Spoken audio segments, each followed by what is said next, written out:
안녕하세요. 저는 30대 여성으로 서울에 살고 있는데요. 제 남편은 누나가 한 명 있습니다. 남편의 누나인 신우는 제가 결혼하기 전에 이미 결혼한 상태였는데 처음 만난 때 깜짝 놀랐어요. 얼굴도 예쁘고 제보다 훨씬 연상으로 보였지만 자신의 외모에 신경을 많이 쓰는 게 아니라 집안의 유전자 때문인 것 같았어요. 남편도 저보다 많이 연상이었지만 어디를 가도 연상이라는 소리를 자주 들었고 시어머니도 어리게 보인다는 이야기를 자주 들었습니다. 신우는 다른 사람에게 이혼은 아무 문제가 아니라며 자주 언급했지만 그 이후 재혼하고 잘 살기 위해 노력하다가 결국 3년 만에 이혼을 하게 되었습니다. 그 결과로 신우는 아이 둘의 엄마가 되었지만 아이들의 아빠는 다른 사람이었습니다. 제가 젊은 사고방식을 가지고 있어서 이혼은 아쉽지만 이해하기 힘든 부분도 있었습니다. 주변 친구들과 얘기해보면 비슷한 사례가 많다고 하더라고요. 그 때문에 신우 덕분에 제 30대 인생이 꼬이는 일은 상상도 못했어요. 우리 남편은 일반적인 월급쟁이로 시댁이나 처가도 잘 사는 편은 아니어서 집 주는 정도로 도울 수 없었습니다. 그래서 신혼부터 자기 몸 길러 돈을 모으기 시작했고 상당한 금액을 모은 시기에 남편이 주식에 투자해 거의 파산하는 일이 발생했습니다. 결혼 후 아이들이 초등학생이 될 때까지 전세 아파트에서 살았는데 전세 계약 만료 전에 집주인이 연장을 제안했습니다. 우리는 2년 더 계약을 하고 싶다고 했지만 추가 전세금 5천만 원을 내라고 하더라고요. 이 금액이 너무 높아서 어렵다고 생각했는데 전세 계약 갱신 때마다 돈을 올리는 상황이 반복되기 시작했습니다.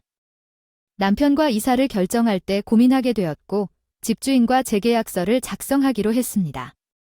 전세금을 5천만 원 더 올리는 조건을 받아들이지 못해서 이사를 결정하게 되었습니다. 이사 가면 집주인도 구해야 해서 번거로울 것이고 돈 문제도 있어서 어렵기 때문입니다. 결국 집주인이 5천만 원을 올리겠다고 통보하여 경제적인 여건이 좋지 않아서 옳은 결정인지 고민하고 있습니다. 학교 관련 문제로 인해 이사를 가야 하는 상황이지만 다른 동네로 가야 하는 것인지 아니면 여기서 계속 살아야 하는 것이 더 나은지 고민 중이에요. 이 동네와 다른 동네의 전세금이 거의 비슷할 거라고 하잖아요. 사실 그럴 것 같다. 매우 싸게 나온 것은 없겠지만 집주인이 욕심이 많아서 다음 계약 때도 올려달라고 할 것 같아요. 그렇다면 차라리 이사 가는 게 나을 수도 있겠죠. 하지만 이사를 가면 우리만 손해를 보게 되고 이사 비용에 부동산 중개수수료 몇 개월 발품 팔아야 되겠죠. 우리가 모아둔 돈도 있고 어차피 전세금은 이사 갈 때 돌려받을 거니까 예상보다 출금하는 걸 감수하고 다음에 재계약하지 말고 꼭 집을 사야 할 것 같지만 우리의 적금은 아직 1만 개 원이 남아 있어요. 맞춰서 중도 해지해야 하는데 이자가 많이 나오지 않아도 큰 손해는 아닐 겁니다. 그렇지만 이사를 하면 돈이 오히려 마이너스로 나가는 거예요. 당신의 말이 옳아 보이는데 시간도 돈이고 우리가 전세금을 올려주려고 대출을 받아야 하는 상황도 아니야. 진짜 집이 없어서 마음이 놓이지 않아. 처음에 이사 왔을 때 전세금을 올리지 않을 테니 오래오래 사려고 했는데 어쨌든 우리가 집이 없는 게 죄로 느꼈어요. 이야기를 나눈 끝에 이사를 가지 않고 적금을 깨고 전세금을 올려주기로 결정했어요. 그러나 2년 뒤에는 꼭 자가를 장만해서 이사를 가기로 약속했죠. 이후에 저 혼자 가계부를 쓰면서 최대한 절약을 하려고 계획했는데 남편의 수입이 한정적이라 모을 수 있는 돈도 한정적이라는 사실을 깨달았어요. 그래서 남편이 일하는 동안 할 소일거리를 찾게 되었습니다. 아직 돈을 모아두고 집을 사야 하니까 서럽더라. 처음 남편이 소식을 들을 때는 누굴 탓해볼까? 지금 남편은 약간 관심 없게 반응했다. 남편은 무례한 반응을 보이고 있었어요. 그 순간 뭔가 이상한 직감이 들었어요. 남편은 자신의 용돈을 모아서 투자를 했는데 왜 그러고 있을까요? 핸드폰 배터리가 나가는 게 아니라 당신 돈을 어떻게 쓰고 있는 것인데 이거 아니에요. 당신 그 돈을 써서 없어졌으니 말을 듣고 그걸 주는 게 아니에요? 아마 주식에 넣은 거겠죠? 이제는 주식은 팔았던데 사실 누나가 돈을 급하게 빌리겠다고 해서 돈을 빌려줬어요. 그래서 형에게 돈을 빌려줬다고요. 얼만데요? 300만 원. 이런 사정. 3천만 원을 빌리다니요. 누나가 갚느라고 하는데 못 주네요. 얼른 돌려줘야 해요. 맞다. 또 더 물어보면서 남편에게 돈다고 말했는데 남편은 아무 대답도 없이 돈을 동생에게 빌려주었다는 걸 알려줬어요. 남편에게 화를 낸 뒤 남은 돈을 1,700만 원이라도 빨리 보내라고 하자 나는 경고했죠. 그런데 남편이 보낸 돈은 1,700만 원이라고 해. 그러니 300만 원 더 보내야죠. 1,700만 받아서 300만 환불해. 그러면 남편이 돈을 잘못 넣은 줄 알았지만 그런 군데에 돈만 추가로 빌려달라고 하는 남편이었습니다.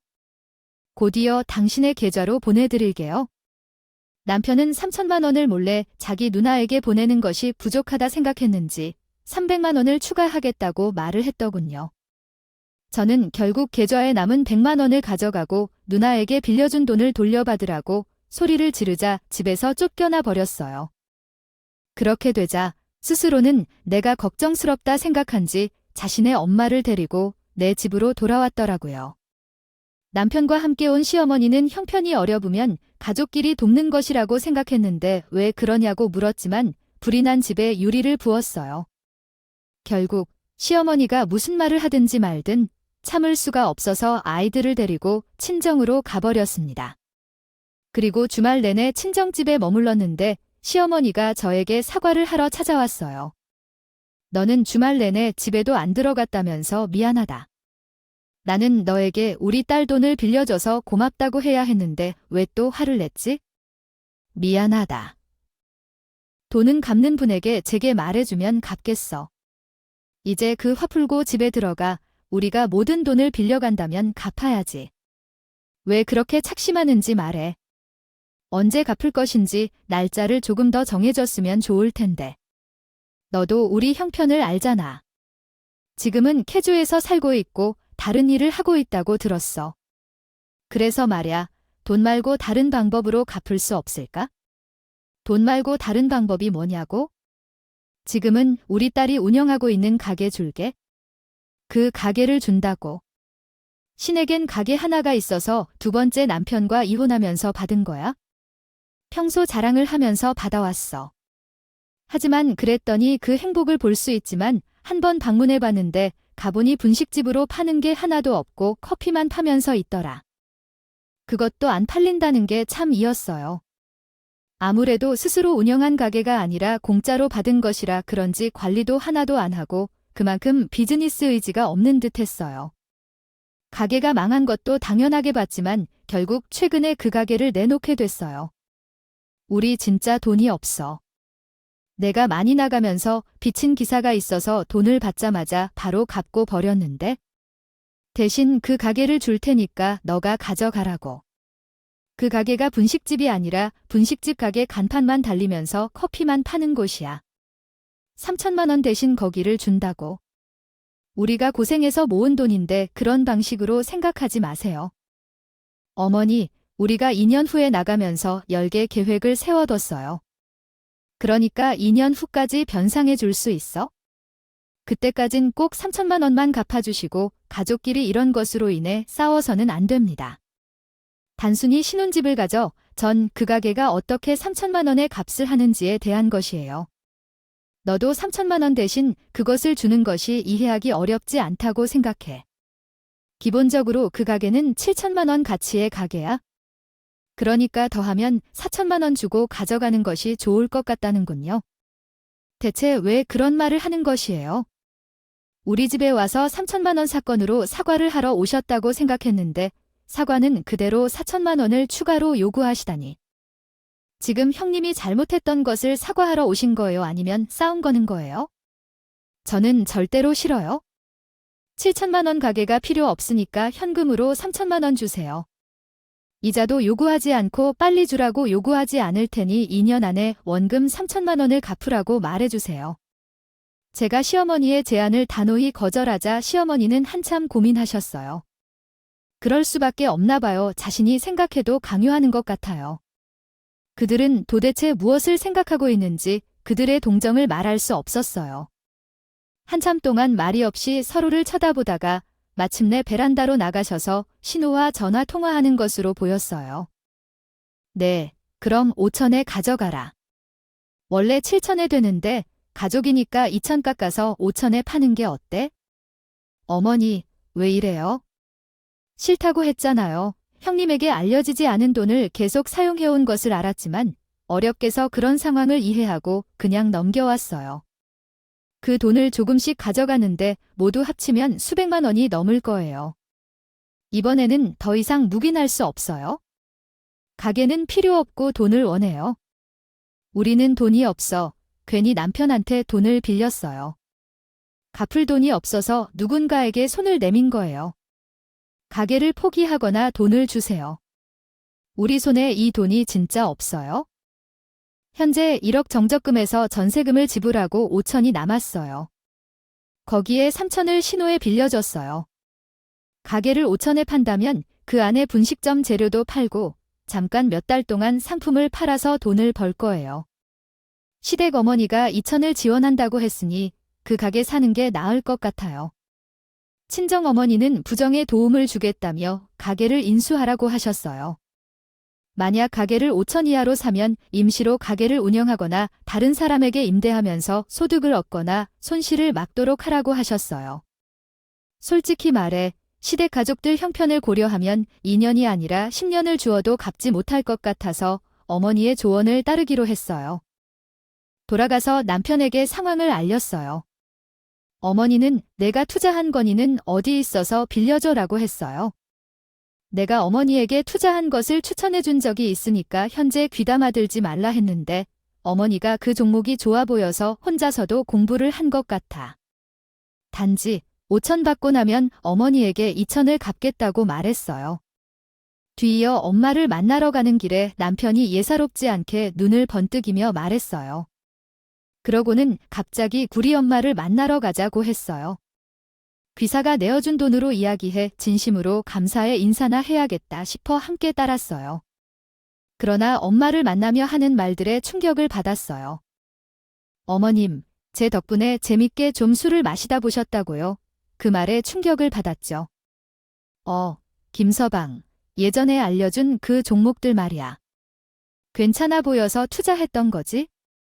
2배나 올랐지. 와 대단하시네. 다른 사람들에게도 이야기했지만 모두 무시당할 뿐이었어요.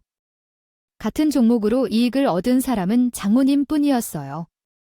나한테 추천해준 김서방도 돈을 벌지 않았어. 그가 추천해줬기 때문에 투자를 했을 거야? 아니요. 저는 투자할 돈이 없거든요. 제 형편 알잖아요. 그냥 경제에 관심이 있어서 공부하는 거예요. 어느 날 괜찮은 종목을 발견해서 알려주었는데요. 그때 남편은 갑자기 저희 친정엄마 앞에서 돈이 부족해서 집을 사려는 계획이 꼬이게 되어 전세금이 올라서 접근이 좀 어려웠어요. 그래서 자가 사려고 계획을 세웠는데 문제가 생겼다고 했어요. 그러더니 5천만 원을 엄마에게 빌려달라고 요청했는데 전세금으로 썼던 돈으로 적금에 넣어 이자를 받고 싶다는 얘기를 들었는데 엄마가 당황하셨어요. 그래서 제가 남편에게 중단하라고 말했는데도 계속 5천만 원을 빌려달라고 해서 골치가 아팠어요. 집도 없이 고생하는 딸이라고 하며 점점 압박을 가해왔는데 엄마는 생각에 잠겨서 저를 빤히 쳐다보시더니 결국 저차피 큰 돈이 있어도 쓸모가 없다면서 지천만 원은 제게, 5천만 원은 남편에게 빌려주기로 했어요. 결국 신우의 가게를 인수하는 계약서를 작성했습니다. 위치가 괜찮아 보여서 매물을 내놓으려고 준비를 했고 주변에 고등학교와 회사 건물이 많아 유동인구가 많을 것 같았어요. 아이들의 의견을 듣는 도중 신우가 방문해 왔는데 엄청 싸게 사서 팔라며 이야기했어요. 결국 내가 이어가기로 했고 엄마가 도와주겠다 하니 시작하기로 마음먹었어요. 매일 엄마와 레시피를 고민하고 가게를 정리하며 바빴는데 신우가 갑자기 나타나서 장사를 시작해보자고 했어요. 그 형님 말씀처럼 아예 깔끔하고 새 것을 구매하지 말고 기존의 시설을 그대로 사용하면 되겠다고 했어요. 그리고 남편은 아무렇지도 않더군요.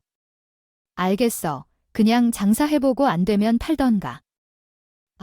그리고 저는 남편이 돈을 빌리러 온 것 때문에 이렇게 되었어요. 형님이 그렇게 말씀하고 계셨는데 그만큼 있으니 우리에게 도움이 될 거라 생각했어요. 소리를 내는 것은 민망하지 않아요. 와서 장사를 잘해보세요. 좋은 소리를 할 거면 응원해주러 온 거니까요.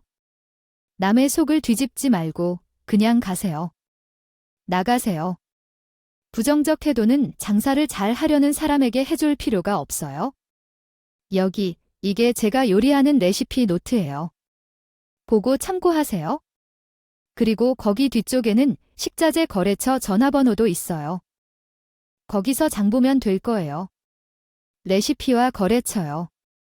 이거 저에게 가져오셨나요? 감사해요. 도움이 될지 모르지만 참고해서 장사를 하겠어요. 사실은 저는 엄마와 함께 유튜브를 보고 인기 있는 분식점을 돌아다니면서 이미 우리만의 레시피를 만들어 왔어요. 그래도 신우희가로 없다라고 하기는 좀 그래서 그냥 감사하다고 하고 그 노트를 받았어요. 제 딴에는 배려해서 한 행동이었는데 이게 훗날 제 발목을 잡을지는 생각지도 못했어요. 그래서 저는 분식집을 오픈하게 됐어요. 학교와 회사가 많은 것을 고려해서 떡볶이 같은 분식 외에도 간단하게 식사를 대신할 수 있는 메뉴들을 만들어 팔았죠. 근데 이게 대박이 나서 아침에는 학생들, 점심에는 직장인들이 문전에 이렇게 이루고 있었어요.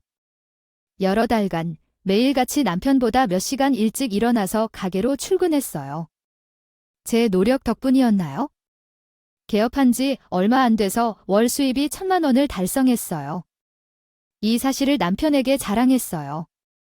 여보, 지금 가게가 완전 대박 났어. 이거 봐봐. 매출 기록해 둔 건데 이번 달에 드디어 월 1,000만 원이 돼. 너무 멋지다. 이건 우리 회사에서 100년을 다녀도 월급 1,000만 원도 못 받을 텐데 당신은 과연 마 안 돼서 이렇게 돈을 많이 벌더니 그동안 노력한 보람이 있네. 그럼서 유독 다 꿈 같아. 거 정말 소중하다 정도로 장사도 할 수 있을 것 같아요. 사실 저 혼자 일하니까 인건비가 출 때 더 나가네요. 여보, 우리 정말 2년 후에 자가를 사서 비로소 집주인이 전세를 올릴까봐 걱정하지 않아도 되는 날이 올 것 같아. 와, 그래 그럴 것 같아. 이제 월 1,000만인 거지? 더 많이 매출하고 그리고 밀키트 체인점으로 발전시켜서 아예 그냥 분식점이 아니라 사업화해도 되고. 4. 아직 그런 것까지 생각해보지 않았어.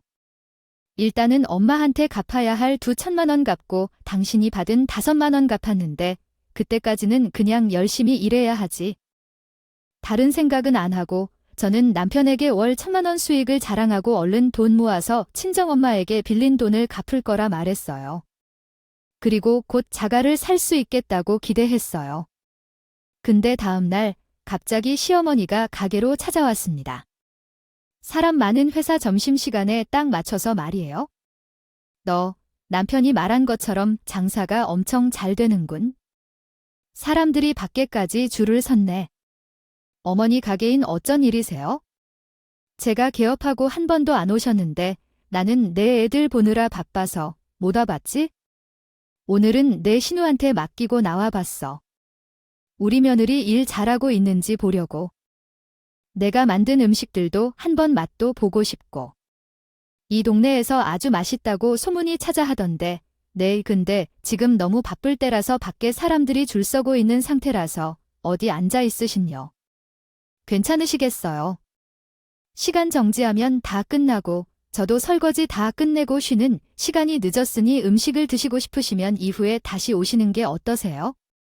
뭐 하러 왔는데 바쁜데 내가 도와주고 나중에 음식 먹으러 오라고 해. 시어머니께선 갑자기 자기가 일 도와주겠다며 내 옆으로 오셨지만 앞치마를 착용하신 뒤 거실에서 저에게 이것저것 시키셨어요.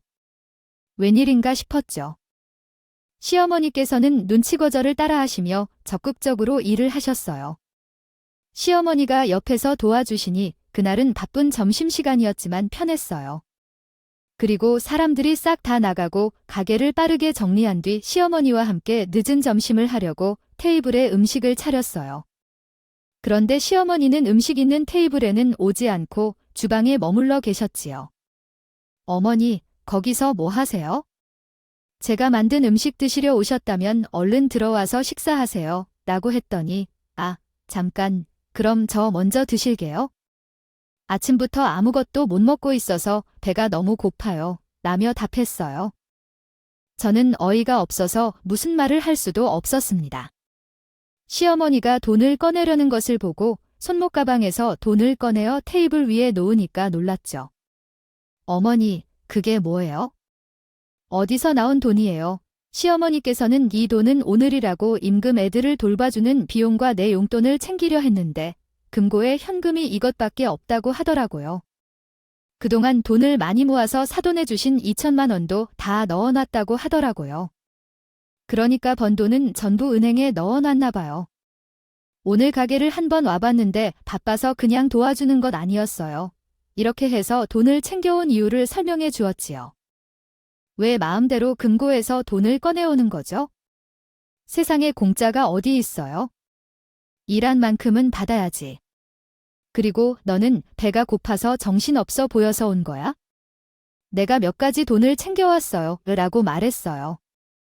저는 어이가 없어서 더 이상 뭐라 할 수 없었죠.